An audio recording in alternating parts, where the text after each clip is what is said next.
అందరికీ నమస్కారం. శ్రీమాత్రే నమః. యూట్యూబ్ ఛానల్ కు స్వాగతం.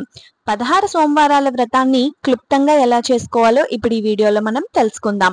మన క్యాలెండర్ ప్రకారం ఆషాఢ మాసంలో పౌర్ణమి తర్వాత వచ్చే మొదటి సోమవారం నుండి ప్రారంభించి వరుసగా 16 సోమవారాలు ఆ మహాశివుణ్ణి పూజిస్తే దాన్ని 16 సోమవారాల వ్రతంగా మనం చేసుకుంటాం. అంటే ఈ రోజు నుంచే 16 సోమవారాల వ్రతం అయితే ప్రారంభం అవుతుందన్నమాట.